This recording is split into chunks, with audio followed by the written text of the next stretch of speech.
최근 교수들의 성희롱 성폭력 사건이 자주 발생하자 언론에서 성범죄로 얼룩진 상아탑, 국립대 성범죄 징계 교수 최근 4년간 35명, 대학 성희롱 예방교육 미온적, 65개대 고위직 이수율 0% 등으로 보도하는 등 대학 예방교육의 부실과 미온적 대처를 질타하는 여론이 많아지고 있습니다.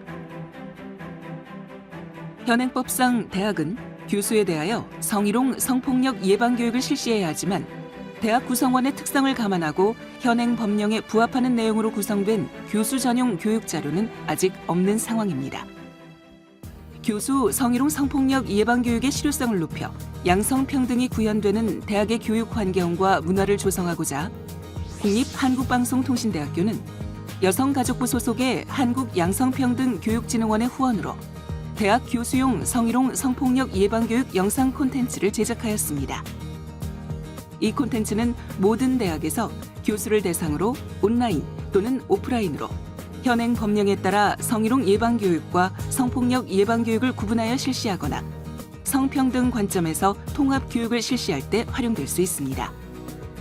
대학은 이 콘텐츠를 활용하여 교육한 후 성희롱 성폭력에 관한 대학 자체 규정과 상담 및 신고 사건의 처리 제도 등에 관하여 교육하는 것이 필요합니다.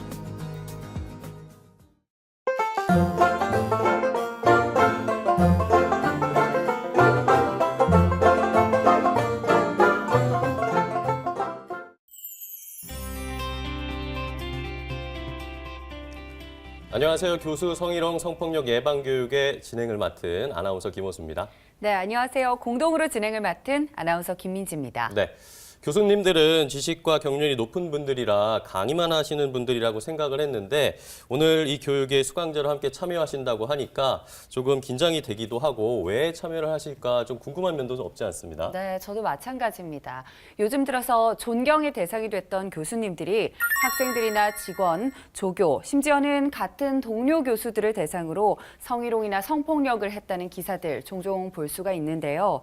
그래서 수업을 거부당하거나 징계나 고소, 소송을 당하고 투옥을 대는 사건도 보도가 되고 있습니다. 이런 기사를 접할 때마다 상당히 충격을 받게 되는 것이 사실입니다. 네, 그렇습니다. 저도 이번 교육에 참여하는 의미가 공부하는 마음으로 함께 참여하게 된 것이거든요. 최근에 성희롱 성폭력에 관한 연구와 강의를 다수 진행을 하셨고 이 교수 성희롱 성폭력 예방교육의 콘텐츠를 직접 개발하신 교수님을 모셔서 함께 이야기를 나눠보도록 하겠습니다.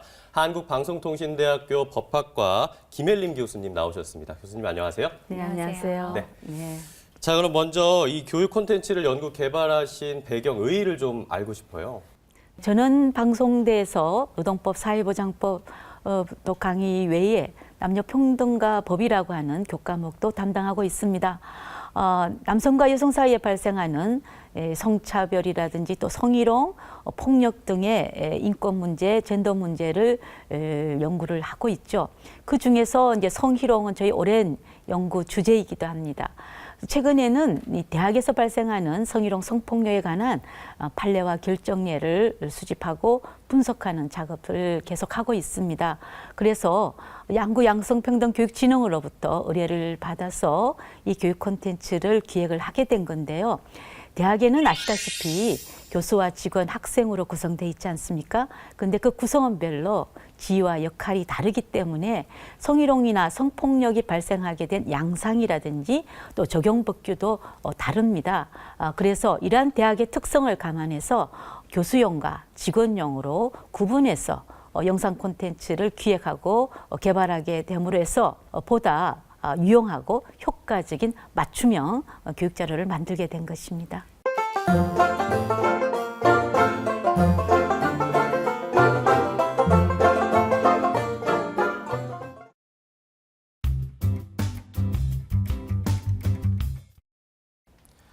네, 그럼 지금부터 교수 성희롱 성폭력 예방교육 기본 과정을 본격적으로 시작해 보도록 하겠습니다. 자, 가장 먼저 우리가 알아야 할 것이 이 성희롱과 성폭력의 정확한 개념부터 좀 짚고 넘어가야 할 것 같은데요. 네, 성폭력이란 상대방이 원하지 않는 성적인 말과 행동을 수반한 모든 폭력 행위를 말합니다. 성폭력 범죄란 성폭력 중에서 피해자나 사회에 미칠 악영향이 크기 때문에 국가가 형사 처벌을 하는 범죄 행위를 말하고요. 성희롱이라 함은 업무와 관련하거나 지위를 이용하여 행하는 성폭력을 말합니다. 네, 교수님 말씀을 들으니까 이 성희롱과 성폭력 그리고 이 성폭력 범죄의 개념이 좀 명확하게 정리가 되는 느낌인데요. 네. 그런데 이 성폭력과 성희롱의 법적인 개념도 명확하게 구분이 되어 있는 건가요? 복잡하고 어려울 것 같다는 생각도 들거든요. 네. 우리나라 법에서는 성폭력과 성폭력 범죄를 구분하지 않고 같은 행위로 봅니다. 성희롱에 관해서는 이제 세 가지 법에서 규정을 하고 있는데요. 그 쓰임새라든지 당사자가 틀립니다. 그런데 대학의 성희롱 예방과 방지 조치에 관해서는 양성평등기본법이 가장 밀접한 관련이 갖고 있어요. 이 법은 당사자를 국가기관, 지방자치단체, 각급 학교의 공직유관단체의 종사자와 사용자, 근로자로 지정을 하고 있습니다. 상대방에 대해서는 명시하지 않았지만 업무, 고용, 그 밖에 관계에 있는 사람을 말합니다. 교수는 여기서 말하는 각급 학교의 종사자가 되는 거지요. 직원도 마찬가지고요. 학생은 상대방도 되고 또 교직원도 상대방이 되는 것입니다. 그리고 요건이 있는데요.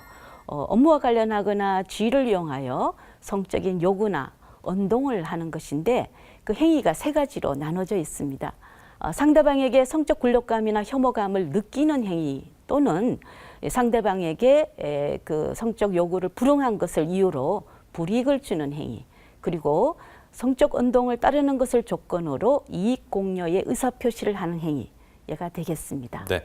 자, 그럼 구체적으로 어떤 행위를 했을 때 성폭력 범죄에 해당되는지가 조금 더 궁금해지는데요. 조금 더 구체적으로 유형을 알려주시면 저희가 좀 이해하기 쉬울 것 같아요. 네, 우리나라 성폭력 처벌법은 성폭력 범죄의 유형을 33가지로 열거하고 있습니다. 그 형태에 따라서 강간이라든지 또 추행, 간음, 음란, 성적 목적을 위한 공공장소 침입, 그리고 촬영죄가 있고요. 또 그 관련되는 죄들로 구성이 되어 있습니다. 네, 그렇다면 교수님, 성희롱의 유형은 어떻게 다를까요? 네, 행위의 수단에 따라서 음담패설과 같이 말로 하는 언어적 성희롱, 또 신체 접촉을 하는 육체적 성희롱, 음란물을 보여주는 시각적인 성희롱이 또 있습니다. 환경형이라든지 보복형, 그리고 또 조건형 이렇게 나누기도 합니다. 네, 아무래도 이렇게 국가가 법으로까지 예방교육을 실시를 의무화하고 있는 것을 보면 정말 중대한 사안이다라는 걸 느낄 수가 있는 상황인데요. 성희롱, 성폭력의 문제는 무엇이며 특히 또 대학에서 발생했을 때 어떤 문제가 있는지 좀 알아봐야 될 것 같습니다. 성희롱과 성폭력은 공통적으로 세 가지 문제에서 발생을 한다고 볼 수 있겠습니다. 하나가 상대방의 감정이나 인권을 존중하는 태도가 부족하다는 것입니다. 그 상대방에게 성적 수치심과 신체적, 정신적 고통을 주고 또 인권을 침해하는 문제가 있습니다. 인간으로서의 존엄과 또 행복을 추구할 권리, 인간의 가치를 존중받을 권리도 침해할 뿐만 아니라 성적인 언동을 스스로 결정하고 또 원하지 않는 성적인 언동을 받지 아니할 성적 자기결정권을 침해하는 것입니다. 두 번째는 이 성폭력과 성희롱이 힘이나 권력의 차이에서 발생을 합니다. 그렇게 함으로써 상대방에게 굴욕감이라든지 무력감, 또 불이익 발생을 하게 됩니다. 세 번째는 남녀 불평등한 가부장적 사회 문화에서 발생을 한다는 것이죠. 그래서 피해자의 절대 다수가 여성이라는 현상이 발생을 합니다. 여성에게 폭력과 차별의 문제를 발생하는 젠더 문제가 있는 것입니다. 이 젠더 문제라고 하는 것은 특히 이 성희롱 성폭력에서는 남성과 여성에 대해서 성적인 그 반응 또 그 행동에 대해서 그런 왜곡된 가치관의 기초에서 문제들이 발생을 하는 것입니다. 이것은 곧 양성평등에 어긋나지요. 네, 성희롱은 이 업무와 관련해서 이루어지는 성폭력이라고 말씀을 해주셨습니다. 그렇다면 성폭력 문제뿐만 아니라 업무와 관련해서 발생되는 특유의 문제도 또 있을 것 같습니다. 어떤 양상이 좀 있나요? 네, 성희롱을 보면 권위주의적 위계 질서가 강한 학교나 직장에서 많이 발생을 합니다. 누가 이런 행위를 하냐면은 주로 고난이 많고 지위가 많은 사람들이 취약한 사람, 특히 여성을 대상으로 해서 많이 발생을 하죠. 네. 그래서 권력의 남용의 문제가 있고 또 젠더의 문제가 있는 것입니다. 대학에서 발생을 하게 되면 이 성적 자유결정권을 침해할 뿐만 아니라 교육과 관련한 인권, 즉 노동권이라든지 학습권, 또 교권을 침해하는 문제도 발생을 합니다. 뿐만 아니라 성적인 운동을 거부했다는 이유로 고용이나 교육에서의 불이익을 주기도 하고요. 또 그 적대적인 이 환경을 만들어서 업무와 관련한 피해를 주는 것입니다.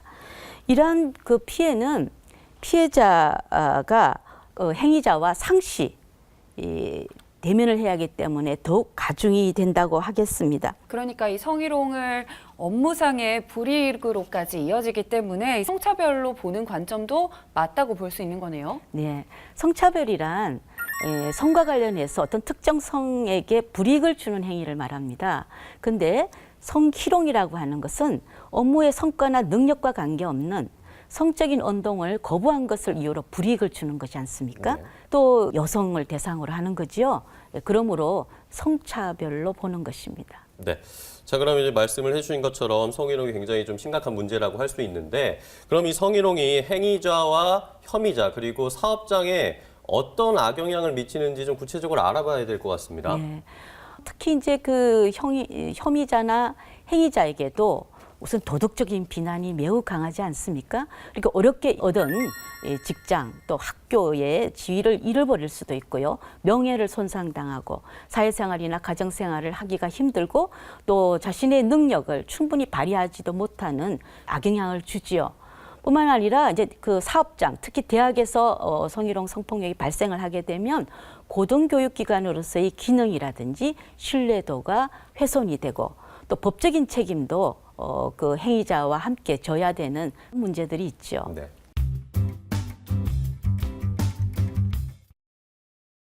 이렇게 해서 지금까지 성희롱과 성폭력의 의의와 또 유형에 대해서 살펴봤는데요.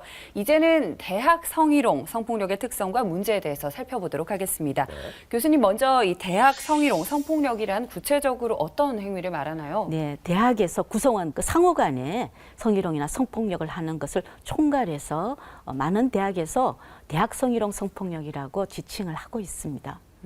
그런데요, 교수님, 아무래도 이 대학이란 일반적으로 근로자와 사용자 등 고용과 관련된 인간관계에서 발생하는 직장 내 성희롱 혹은 성폭력과는 조금은 다른 특성이 있을 것 같거든요. 어떤가요? 네.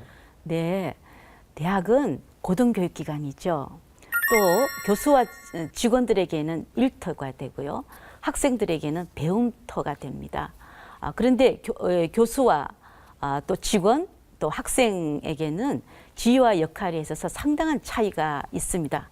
그래서 대학은 직장과 다르게 그 문제라든지 또 발생 양상, 또 분쟁이 또 매우 다르고요. 법적인 분쟁도 많이 발생을 하고 있습니다. 네. 자, 그럼 이번에는 대학 성희롱 성폭력의 특성은 어떻게 초래되고 또 그 문제의 양상과 발생 양상은 어떤지, 또 아울러서 분쟁 과정에서는 어떤 양상의 특성을 나타내는지 화면을 통해서 함께 확인해 보겠습니다. 대학 성희롱 성폭력의 문제 양상을 보면 교수 직원 사이에 발생하는 직장 내 성희롱 성폭력의 문제와 교수 직원 학생 사이에 발생하는 학교 성희롱 성폭력 문제가 복합되는 특성이 있습니다. 이에 따라 인권 문제와 노동 문제 외에 교육 문제가 중첩됩니다. 즉, 피해자 개인의 인격권과 성적 자기 결정권 등의 인권 침해와 노동권의 침해, 업무 환경 악화, 노사 분쟁 등의 노동 문제뿐 아니라 교권과 학습권의 침해, 사제치 간의 신뢰와 대학 질서의 붕괴, 대학의 운영과 신뢰도 훼손 등의 교육 문제가 발생됩니다.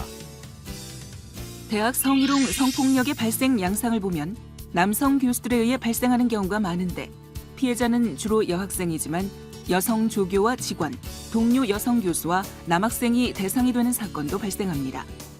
대학 직원들의 사건은 주로 직원들 사이에서 많이 발생하는데 특히 상급자인 남성 직원이 하급자인 여성 직원을 대상으로 하는 사건이 많습니다. 대학에서 학생 사이의 사건이 많이 발생하는데 특히 선배 남학생이 후배 여학생을 대상으로 하는 경우가 많습니다. 최근 대학생들 사이에 단톡방, SNS 등으로 여학생이나 여교수를 성적으로 비하하는 일들이 유행처럼 번져 충격을 주고 있습니다. 대학 성희롱, 성폭력의 분쟁 양상을 보면 집단화, 사회 문제화되는 특성이 있습니다. 대학의 교수협의회, 노동조합 또는 직장협의회, 학생회 등의 조직체가 있어 교직원이 성희롱, 성폭력을 하면 이러한 조직체들이 주도하여 적극적이고 집단적으로 항의를 하는 경우가 많습니다. 특히 학생들은 비상대책기구를 만들어 수업 거부, 퇴진 요구 등의 시위를 하고 언론이나 SNS에 알리고 시민단체의 조력을 받는 경우가 종종 있습니다. 화면을 통해서 대학 내 성희롱, 성폭력의 분쟁 양상을 살펴보셨는데요. 이번에는 법적 분쟁은 어떠한 특성이 있는지 궁금합니다. 교수님께서 좀 설명해 주세요. 네, 우리나라 최초의 성희롱 소송에 관한 판례가 1994년 4월에 발생을 했습니다. 그래서 그때부터 2017년 11월까지 대학에서 발생한 성희롱 성폭력에 관한 분쟁 사건 266건을 수집해서 분석을 해보았습니다. 네. 그랬더니 5가지로 지금 특성이 발견이 되는데요. 그 첫 번째가 우리나라 일반 대학이 190개 정도 됩니다. 거기에서 약 70%에 해당되는 곳에서 대학 성희롱 성폭력이 발생을 했다는 것이요. 두 번째는 이 법적 분쟁 사건의 행위자를 조사를 해봤더니 교수가 91%로 월등히 많습니다. 그리고 또 법적 분쟁 형태는 소송, 교원 소청 심사 청구, 고소, 진정, 부당 징계 구제 신청 되는데 소송이 많고요. 또 법적 분쟁 제기자는 행위자나 혐의자가 피해자가 제기하는 것보다도 2.5배 정도 많습니다. 그리고 법적 분쟁이 다양화되고 장기화되는 것이 바로 대학의 성희롱 성폭력에 관한 법적 분쟁의 특성이라고 할 수 있겠습니다. 성희롱 혹은 성폭력을 미연에 좀 방지하기 위해서는 예방 교육이 필수적이라는 생각이 방송을 진행하면 할수록 드는데요. 교수 성폭력이 사회적 문제로 떠오르는 이런 상황에서 이번 교육은 반드시 꼭 필요하다는 생각이 듭니다. 네, 그렇습니다. 제가 신문을 보니까요.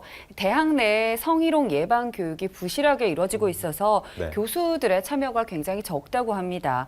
불참을 해도 따로 처벌 규정이 없어서 문제라고 하는데요. 아무래도 이런 예방 교육이 실효성을 거두고 또 교수님들의 참여도를 높이려면 자꾸 이런 교육에 동참해서 왜 이것이 중요하고 또 필요한지 공감할 수 있는 여건이 필요할 것 같습니다.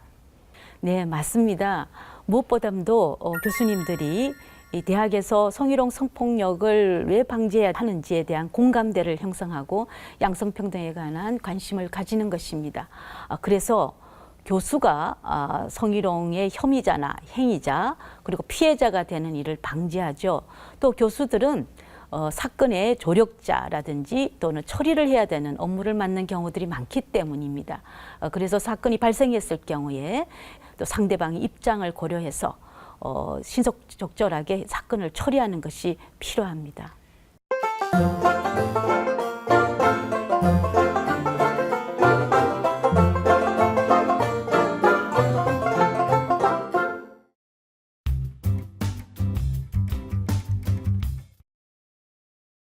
네, 그럼 이번에는 교수 성희롱 성폭력 예방 교육의 심화 과정을 진행해 보도록 하겠습니다. 우선 대학 성희롱 성폭력 관련 법령에는 어떤 것들이 있을까요? 네, 매우 다양하게 존재를 합니다.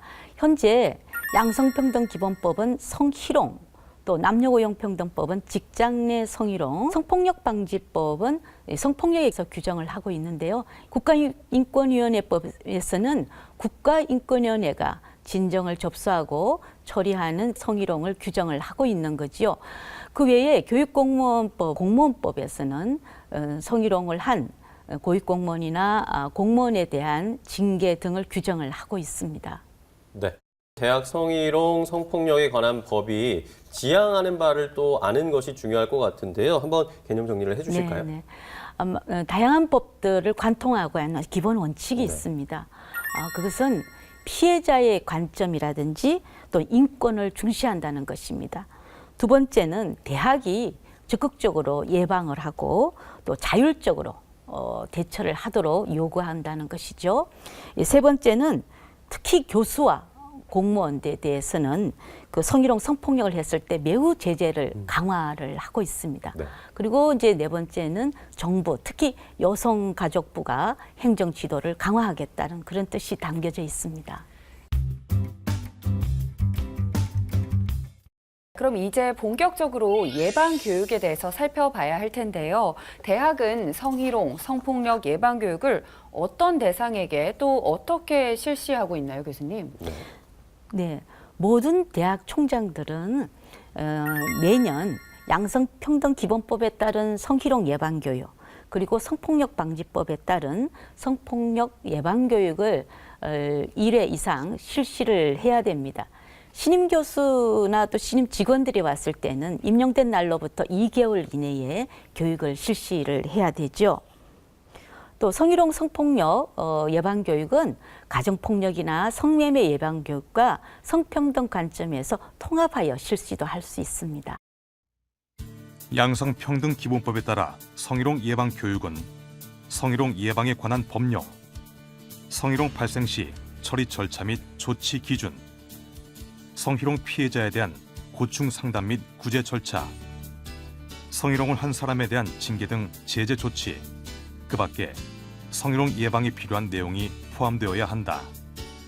성폭력 방지법에 따라 성폭력 예방 교육에 건전한 성의식 및 성문화의 창달, 성인지 관점에서의 성폭력 예방, 성폭력 방지를 위한 관련 법령의 소개 및 홍보, 그 밖에 성에 대한 건전한 가치관 함양과 성폭력 예방에 필요한 사항이 포함되어야 한다. 네, 이렇게 살펴보니까 교육 내용이 굉장히 체계적이라는 생각이 들거든요. 그렇다면 이 대학은 성희롱 성폭력을 방지하기 위해서 어떠한 조치를 해야 될까요? 양성평등기본법에 따라 대학의 장은 성희롱 예방교육 등 성희롱 방지 조치에 관한 연간 추진계획 수립, 성희롱 관련 상담 및 고충 처리를 위한 공식 창구 마련과 성희롱 고충 담당자 지정, 자체 성희롱 예방 지침 마련, 성희롱 사건 발생 시 재발 방지 대책의 수립 시행, 그 밖에 해당 기관에 성희롱 방지를 위하여 필요한 조치를 해야 하고 그 결과를 여성가족부 장관에게 매년 제출해야 한다.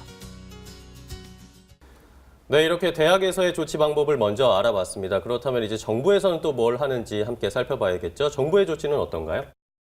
여성가족부 장관은 대학이 매년 제출하는 이 성희롱 방지 조치의 실적에 대해서 점검을 합니다. 그리고 그 결과를 언론이라든지 또는 여성가족부의 홈페이지에 공표를 하게 되어 있습니다. 그렇게 함으로 해서 대학이 적극적으로 성희롱의 예방교육과 방지 조치를 하도록 하는 것이죠. 또한 점검 결과 성희롱 방지 조치가 부실하다고 인정되는 기관의 관리자에 대해서는 특별 교육을 의무적으로 실시를 합니다. 그리고 대학이 성희롱 사실을 은폐한다든지 또는 성희롱에 관한 고충 처리 또는 구제 과정에서 피해자에게 학습권이라든지 노동권을 침해하는 추가적인 피해 사실이 있는 경우에 여성가족부 장관은 그 관련자를 징계하도록 소속 기관의 장에게 요청할 수도 있고요. 그다음에 교육부 장관에게 대학의 평가를 할 때 그러한 사실들을 반영하도록 요구할 수도 있습니다. 그러니까 이 성폭력 방지를 위해서 대학이 해야 할 조치도 이 법에서 규정을 하고 있는 거죠? 네. 성폭력 방지법은 대학이 성폭력 방지를 위해서 피해자 보호와 피해 예방을 위한 자체 예방 지침을 마련할 것과 사건 발생 시에 재발을 방지하기 위한 대책을 수립할 것을 규정을 하고 있습니다. 또한 이 법도 여성가족부 장관에게 대학으로부터 받은 그 실적을 점검을 하고 관리자에 대한 교육을 실시하는 거, 또 언론에 공표하는 것도 다 규정을 하고 있고요. 그 외에 여성가족부 장관이 전문 강사를 양성하고 또 교육 프로그램을 마련하고 교육 자료를 마련해서 제공을 할 것도 규정을 하고 있습니다. 자, 그럼 이제는 대학에서 만약에 성희롱 성폭력 사건이 발생했다라고 가정을 하면 피해자는 어디에 신고를 해야 하고 또 사건은 어떻게 처리되는지 그 과정을 좀 살펴보도록 하겠습니다. 네, 대학에서 발생을 하게 되면 세 가지 방법이 있습니다. 대학 내부에서 자율적으로 처리하는 게 있고요. 행정기관을 이용한 행정적 분쟁 처리 방법, 그다음에 사법기관을 이용하는 사법적 분쟁 처리 방법이 있습니다. 많은 대학에서 양성평등 기본법과 성폭력 방지법에 따라서 자체적으로 분쟁을 해결하는 제도들을 두고 있습니다. 그 대표적인 것으로서 신고를 접수하고 상담을 받고 비공식적으로 문제를 해결하는 상담소가 있죠. 또 상담소에 비공식적 문제 해결이 되지 않았을 경우에 적절한 처리를 하는 심의기구들을 두고 있습니다. 근데 대학 내부에서 해결되지 않게 되면 외부에 가서 이제 법적 분쟁이 비화가 되는데요. 그렇게 되면 시간과 비용이 많이 들 뿐만 아니라 평화적으로 대화와 타협의 기본을 둔 것이 해결되지 않고 대학의 성문화라든지 양성평등 문화의 조성 같은 근본적인 문제가 해결되지 않는 그런 한계가 있습니다. 네, 그런데요, 교수님 말씀하신 것 중에 대학에서 자율적으로 분쟁 해결이 되지 않을 경우에는 어떻게 하면 좋을까요? 네, 가장 많이 피해자들이 이용하는 곳이 국가인권위원회입니다. 이 국가인권위원회는 피해자의 진정을 접수받거나 또는 직권으로 조사해서 시정 공고를 한다든지 또는 합의의 공고, 조정, 징계 공고 등의 방법으로 분쟁을 해결하고 있습니다. 행위자인 교수에 대해서는 국가인권위원회가 실시하는 특별 인권 교육을 받을 것, 그리고 때로는 손해배상도 권고를 하기도 합니다. 주로 대학의 총장에게 권고를 하는 경우가 많은데요. 모든 교직원들에게 성희롱 예방 교육을 실시할 것, 또 고충 처리 제도를 마련할 것, 피해자가 제2차 인권 침해를 받지 않도록 할 것 등을 권고를 하고 있죠. 네. 자, 그럼 이렇게 성희롱 성폭력 사건이 발생한 경우에 이런 혐의를 받은 교수들이 소청 심사 청구를 많이 한다고 하는데요. 소청 심사 청구는 어떤 경우에 할 수 있는 건가요? 교원의 경우는 대학으로부터 성희롱 성폭력을 하였다고 징계 처분을 받는다든지 재임용 거부 등의 불리한 처분을 받았을 경우에 교육부 소속의 교원 소청심사위원회에 소청심사 청구를 할 수 있습니다. 위원회는 교수의 청구가 이유 없다고 판단이 되면 기각 결정을 하고요. 이유가 있다고 판단될 경우에 대학의 처분을 취소한다든지 또는 감경하는 결정을 하고 있습니다. 공무원인 직원인 경우에는 인사혁신처에 소속되어 있는 소청심사위원회에 소청심사 청구를 할 수가 있습니다. 그런데 이러한 소청심사 청구는 전임교원이라든지 또는 정규직 공무원들이 이용할 수가 있습니다. 근데 대학에는 비전임 교수들, 시간 강사를 포함해서 많은 사람들이 있고요. 또 계약직 공무원, 사립학교 직원들이 있습니다. 이런 분들은 소청심사 청구를 이용할 것이 아니라 고용노동부 소속에 있는 노동위원회를 활용을 하는 것입니다. 부당징계 또는 부당해고 구제 신청을 하는 거죠. 그러면 노동위원회는 조사 또는 심판, 판정의 절차를 거쳐서 기각을 하거나 또는 시정 명령을 하게 됩니다. 네, 그런데 교수님, 이 언론 보도를 보다 보면 성희롱, 성폭력과 관련해서 고소나 소송 제기도 대학에서 많이 하더라고요. 그 이유가 무엇일까요? 성희롱, 성폭력이 성폭력 범죄에 해당이 되면 성폭력 처벌법에 따라서 형사 처분을 받게 됩니다. 그래서 고소를 이제 하는 경우들이 있는데요. 때로는 성희롱, 성폭력에 혐의가 있다고 지목을 받은 사람이 피해자에 대해서 또는 그 조력자에 대해서 명예훼손으로 고소를 하는 사건들도 있습니다. 네, 민사소송이나 행정소송도 하는 경우도 많죠? 네, 민사소송을 하는 경우에는 손해배상을 청구하는 거죠. 그리고 또 행정법원에 소송을 하는 경우가 가장 많이 이제 드러나는데요. 이런 경우에는 대학이나 교원소청심사위원회의 징계에 관한 결정에 불복을 해서 하는 경우들이 있고요. 그 외에도 국가인권위원회, 중앙노동위원회의 결정에 불복하는 경우에도 행정소송을 제기할 수가 있습니다. 네.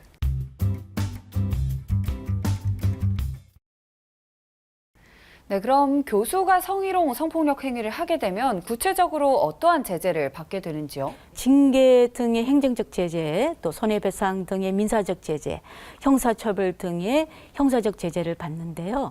그 중에서 이제 징계에 관해서 우리가 주목할 필요가 있습니다. 대학에는 다양한 신분을 가지는 교직원들이 있습니다. 최근에 교육공무원의 신분을 가지는 국공립대 교수들에 대한 성희롱, 성폭력 범죄에 대한 징계 기준이 매우 강화가 됐습니다. 첫째, 교육공무원인 국공립대 교수가 미성년자에 대하여 성폭력 범죄를 하여 파면 해임되거나 형 또는 실효 감호가 확정된 경우, 또는 성인에 대한 성폭력 범죄 행위로 파면 해임되거나 100만 원 이상의 벌금형 또는 실효 감호가 확정되면 징계 절차 없이 파면의 효과를 가지는 당연 퇴직을 당하게 된다. 집행유예를 선고받아 그 기간이 경과한 사람도 이 대상자에 포함된다. 둘째, 성희롱이나 성폭력 범죄로 징계 대상자가 된 교수가 훈장, 표창을 받거나 모범 공무원으로 선발된 공적이 있더라도 징계를 감경받을 수 없다. 셋째, 국공립대 교수는 일반 공무원이나 사립대학 교직원보다 성희롱과 성폭력 범죄 관련 징계에 있어서 상당히 높은 징계 기준을 적용받는다. 징계 기준은 미성년자 또는 장애인에 대한 성폭력 범죄, 성폭력 범죄, 성희롱, 소속 기관 내에 성 관련 피의를 고의로 은폐하거나 대응하지 아니한 경우로 구분된다.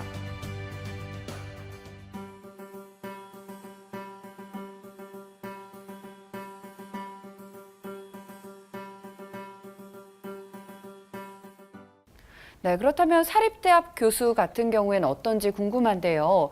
국공립대 교수들과 동일한 징계 기준을 적용을 받는 건가요? 네, 사립대학 교원은 교육공무원의 임용 결격과 당연 퇴직 사유는 준용을 받습니다. 그러나 국공립대 교원과 달리 교육공무원이 아니기 때문에 사립학교법과 사립대학이 자체적으로 정한 규칙을 적용을 받습니다. 네, 그럼 교수들이 성폭력 범죄로 고소를 당하는 경우도 많던데 만약에 이것이 유죄로 인정이 된다면 어떤 처벌을 받게 되나요? 네, 형사처벌과 아울러서 재범 예방에 필요한 수강명령이라든지 성폭력 프로그램의 이수명령도 받게 됩니다. 또 강간이나 강제추행 등 특정한 범죄에 해당이 되면은 신상정보 공개도 당할 수가 있고요. 그 외에 법원의 명령에 따라서 보호관찰이라든지 또 전자장치의 부착, 성충동 약물 치료 이런 것도 받게 됩니다.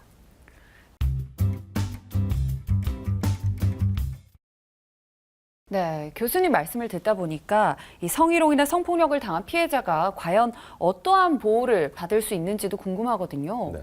양성평등기본법, 성폭력방지법에 따라서 각 대학은 자체 예방 지침을 마련하도록 돼 있지 않습니까? 그 안에 피해자를 어떻게 보호할 것인지가 이제 규정이 돼 있고 바로 그러한 지침 또는 학교의 학칙에 따라서 피해자들이 보호를 받게 되어 있습니다. 양성평등기본법은 이 치료 지원이라든지 근로권, 학습권 등의 보호를 규정을 하고 있고요. 이 성폭력방지법은 상담 등을 통한 그리고 또 법률 구조에 대해서 규정을 하고 있는데요. 남녀고용평등법은 불리한 처우의 금지를 하고 있습니다. 사업주는 직장 내 성희롱과 관련하여 피해를 입은 근로자 또는 피해를 입었다고 주장하는 근로자가 조사 과정에서 성적 수치심 등을 느끼지 않게 하여야 한다. 둘째, 사업주는 직장 내 성희롱 발생 사실이 확인된 때에는 피해 근로자가 요청하면 근무 장소의 변경, 배치 전환, 유급 휴가 명령 등 적절한 조치를 하여야 한다. 셋째, 사업주는 성희롱 발생 사실을 신고한 근로자 및 피해 근로자의 의사에 반하는 불리한 처우를 하여서는 아니 된다. 넷째, 사업주는 근로자가 업무와 밀접한 관련이 있는 자가 업무 수행 과정에서 성적인 언동 등을 통하여 근로자에게 성적 굴욕감 또는 혐오감 등을 느끼게 하는 피해를 주장하거나 고객 등으로부터의 성적 요구 등에 불응한 것을 이유로 해고나 그 밖의 불이익한 조치를 하여서는 아니 된다. 직장 내 성희롱 발생 사실을 조사한 사람, 조사 내용을 보고받은 사람 또는 그 밖의 조사 과정에 참여한 사람은 해당 조사 과정에서 알게 된 비밀을 피해 근로자 등의 의사에 반하여 다른 사람에게 누설하여서는 아니 된다.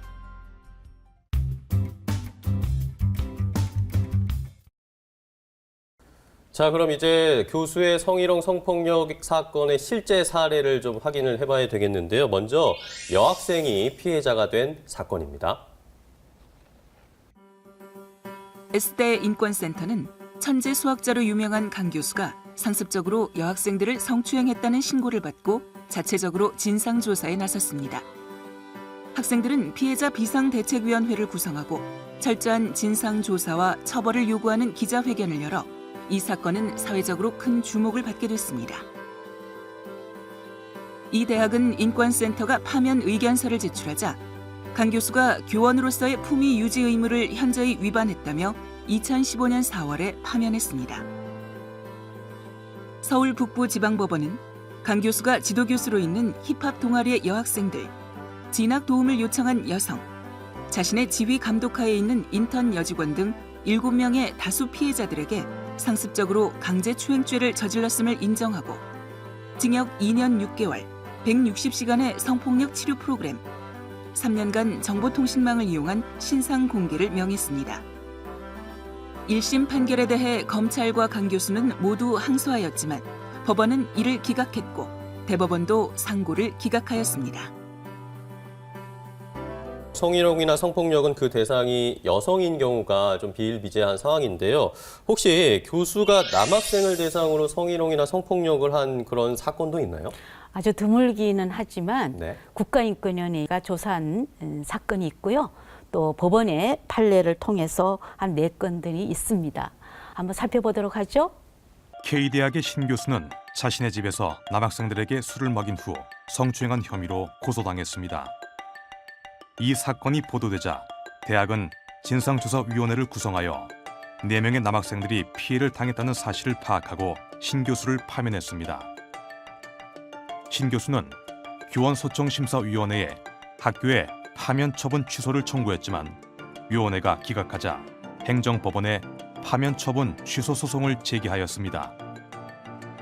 춘천지방법원 행정부는 교육자로서 직분을 망각하고 심리적으로 저항이 어려운 학생들을 추행하여 죄질이 나쁘고 대학 학장의 경고에도 성추행이 그치지 않은 점 등을 볼 때 파면 처분은 재량권을 남용한 위법이 없다고 판결했습니다.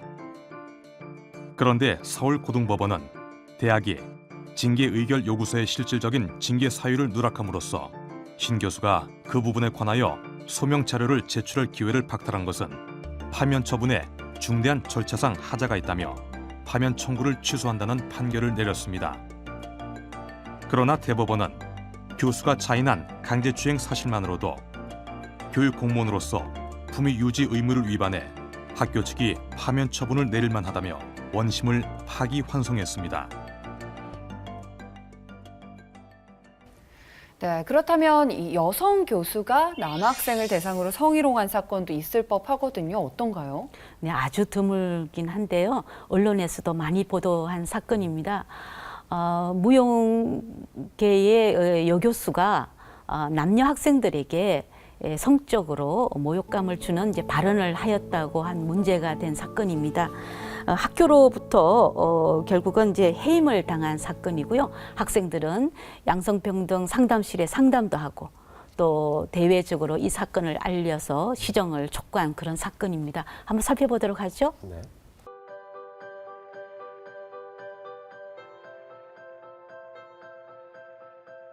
교원소청심사위원회는 성적 발언을 자주 하였다는 이유로 여교수를 해임한 대학의 처분이 과중하다며 정직 1개월로 감면하는 결정을 내렸습니다. 그러나 대학은 여교수의 학생 지도를 문제 삼고 재임용 거부를 결정했고 교원 소청 심사위원회는 여교수의 취소 청구를 기각했습니다. 결국엔 그 여교수는 학교를 떠나야 했습니다. 자, 그럼 이번에는 교수가 직원을 대상으로 한 성희롱 성폭력 사건 실제 사례를 좀 확인해 봐야겠는데요. 아무래도 업무를 하면서 많이 접촉하는 그런 대상이겠죠? 네, 바로 조교들입니다. 우리나라 최초의 성희롱 소송 사건도 국립대에서 여성 조교가 남성 교수로부터 직무상 불필요한 그 신체적인 접촉이라든지 또는 산책 제의 등을 받았고 여기에 대해서 거부하자 해임을 당하였다며 이제 이것을 성희롱이다가 주장하면서 불거진 사건입니다. 그런데 이때의 이 조교는 교수뿐만 아니라 총장과 대한민국을 공동 피고로 해서 손해배상 소송을 제기를 했죠. 당시에는 우리나라에서 성희롱에 관련되는 법규가 없는 상황이었습니다. 그런데 총학생회와 또 시민단체, 또 인권 변호사들이 연합을 해서 이 사건을 이슈화시키고 많은 그 자료들과 또 활동들을 남겼죠. 그래서 그 영향으로 법원에서는 성희롱을 인정을 하게 된 사건입니다. 이 사건으로 우리나라에서는 1995년 12월에 만들어진 여성발전기본법에서 최초로 성희롱을 법률용어로 만들고 그 대책을 규정을 했고요. 또 1999년에는 남녀고용평등법 등에서 성희롱의 개념과 그 예방 조치에 관해서 규정을 한 아주 의미 있는 그런 사건입니다. S대 치의학전문대학원 교수는 조교를 여러 차례 추행한 혐의로 강제추행죄와 업무상 위력 등에 의한 추행죄로 기소당하였다. 교수는 1심에서 징역 1년 6개월에 집행유예 2년을 선고받았고 서울중앙지법 형사 2부는 교수의 항소를 기각하고 1심과 같은 형을 선고하였다. 항소심 재판부는 강제추행은 상대방의 의사에 반하는 유형력의 행사가 있는 이상 그 힘의 강약에 불문하고 위력의 경우 사회적, 경제적, 정치적인 지위나 권세를 이용하는 것도 가능하다며 강제추행 내지 업무상 위력에 의한 추행을 인정한 원심 판단은 정당하다고 밝혔다. 그리고 피해자가 사건 현장에서 아무 일 없었던 듯 행동하거나 교수를 피하지 않고 침묵했다고 해서 그런 행위를 받아들일 의사가 있었다고 단정할 수 없다고 판단하였다. 또한 교수는 평상시에도 친근감의 표시로 대학원생들을 툭툭 건드리거나 어깨를 치는 행위를 한 것으로 보이는데 이 같은 경우도 추행에 해당할 수 있다고 판시했다.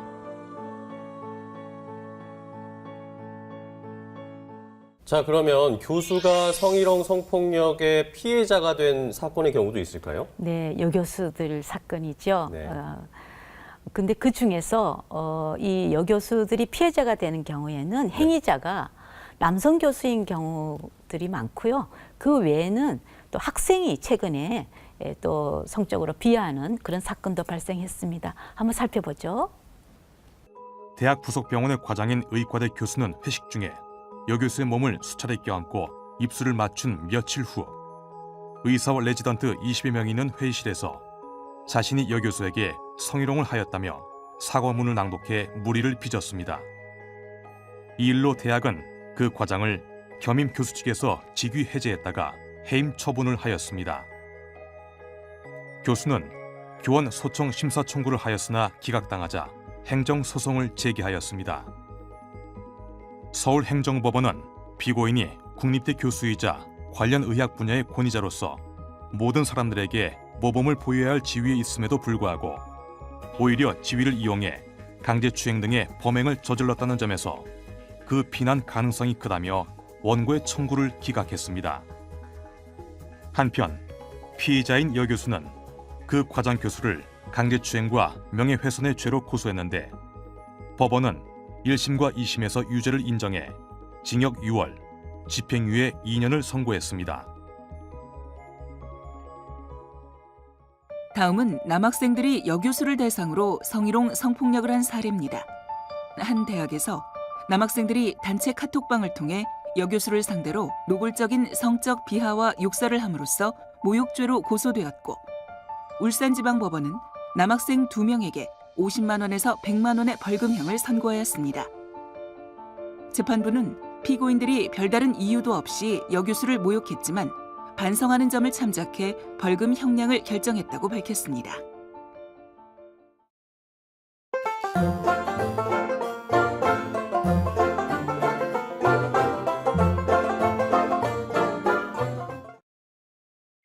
네, 지금까지 대학 교수 성희롱 성폭력 예방교육 기본과정, 심화과정을 진행을 해봤습니다. 그럼 이제 마무리 단계로 알아볼 것들이 있는데 교수님들이 성희롱 성폭력의 행위자나 혐의자가 되지 않기 위해서 알아둬야 할 유의점을 알아봐야겠고요. 그리고 피해자가 됐을 때 또 대학에서 성희롱이나 성폭력 사건을 알았을 때 어떻게 대처를 해야 되는지 좀 정리를 해보도록 하겠습니다. 네, 그럼 먼저 교수님들이 성희롱 성폭력의 행위자나 혐의자가 되지 않기 위한 요령입니다.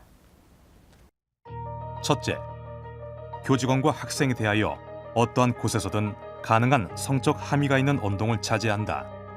메일, 문자, 통화, SNS를 통한 성적인 표현도 증거로 남을 수 있으니 자제해야 한다. 둘째, 재미로 즐겁게 하려고 한 성적인 말이나 표현이 상대방에게 성적 굴욕감이나 혐오감을 느끼게 할 수 있다는 생각을 한다. 셋째, 자신의 언동이 고난 남용으로 비춰질 수 있는지를 유의하고 교수, 직원, 학생에 대하여 인격적으로 대우하며 양성평등과 젠더 문제에 관하여 관심을 가지고 실천한다. 자, 그럼 다음으로 교수님들이 성희롱이나 성폭력의 행위자로 지목이 됐을 경우에 어떻게 대처해야 되는지 대처 방법을 알아보죠. 첫째, 자신의 언동이 성희롱, 성폭력이 된다는 지적을 받으면 학내외 신뢰할 사람이거나 상담원, 전문가에게 자신의 언동에 대한 평가와 적절한 대처 방법에 관한 상담이나 조언을 받는다. 이때 내가 피해자라면 그러한 성적 언동에 대해 어떻게 반응하였을까를 고려하여 판단하고 성찰해 보는 것이 필요하다. 둘째, 그럼에도 자신의 언동이 성희롱, 성폭력에 해당되지 않는다고 생각되면 학칙과 법령에 따라 적극적으로 해명하고 자신에게 적절한 분쟁 처리 방법 등을 활용하되 가능한 법적 분쟁을 피하고 대학 내에서 평화적으로 해결한다. 셋째, 자신의 언동이 성희롱, 성폭력에 해당된다고 인정하면 피해자에게 신속하고 진심으로 사과하고 재발 방지를 다짐하며 피해자의 요구와 대학의 조치에 가능한 따르도록 하여 법적 분쟁을 당하지 않도록 한다. 네, 그렇다면 이번에는 성희롱, 성폭력의 피해자가 되었을 때는 어떻게 대처하면 좋을지 알아보도록 하겠습니다. 첫째, 성희롱, 성폭력은 상대방의 의사에 반하는 성적 언동이 있어야 성립되므로 행위자의 성적 언동에 거부하거나 불쾌감을 느꼈으니 자제해달라는 말을 직접 하거나 메일이나 문자, 쪽지 등으로 표현하는 것이 필요하다. 둘째, 증거 자료나 증인을 확보하고 신뢰할 사람들에게 피해 사실을 알려 조력을 요청한다.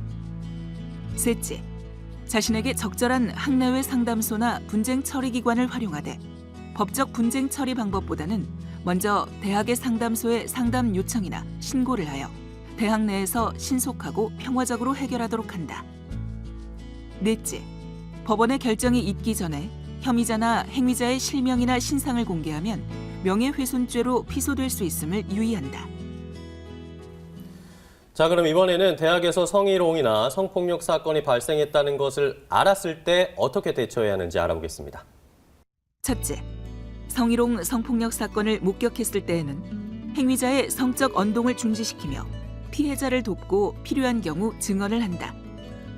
둘째, 성희롱, 성폭력 사건이 발생하였다는 말을 들었을 때에는 사건의 진상이 정확하게 규명하기 전에 혐의자나 피해자를 비난하거나 그 신상을 유포하여 명예훼손하는 일을 자제해야 한다. 셋째, 혐의자나 피해자로부터 조언이나 조력을 요청받았을 때에는 내가 피해자라면 혐의자의 성적 언동에 대해 어떻게 느꼈을까? 혐의자의 성적 언동과 주위의 반응으로 피해자는 어떠한 상황에 처해 있는지를 숙고하여 진실하고 공정하게 사건을 규명하고 해결에 조력한다. 상담이나 심의, 징계 등 사건 처리를 하는 업무 관계자는 그 업무로 인하여 알게 된 당사자의 신원이나 개인 사정을 누설하여 피해자가 제2차 인권 침해를 받지 않도록 유의한다. 대학은 성희롱 성폭력에 관한 법령과 학교 규정에 신속하고 적절하게 사건 처리를 해야 함과 아울러 향후 재발을 방지하고 양성평등과 인권 보장이 구현되는 대학 교육 환경을 이루도록 제도와 대학의 문화를 개선한다. 네, 이제 마칠 시간인데 오늘 아주 뜻깊은 공부를 많이 한 것 같습니다. 네, 이 성희롱, 성폭력 사건이 인권침해를 비롯해서 양성평등의 가치에도 어긋나는 아주 심각한 것이라는 것을 다시 한번 상기하게 됐습니다. 네, 그렇기 때문에 예방이 더욱더 중요하다고 생각이 되는데요. 교수님, 그럼 마지막으로 이 콘텐츠에 대한 기대 혹은 또 당부의 말씀을 좀 한마디 부탁드립니다. 네, 이 교육 콘텐츠를 통해서 인권과 젠더, 양성평등에 관한 인식과 또 실천력을 높여서 대학에서 특히 교수에 의해서 성희롱, 성폭력 사건이 발생하는 일이 없었으면 좋겠습니다. 네, 오늘 많은 것을 배우고 느낄 수 있는 아주 뜻깊은 시간이었습니다. 그럼 이제 저희는 여기서 인사를 드려야 될 텐데요. 함께해 주신 여러분 모두 감사합니다. 고맙습니다.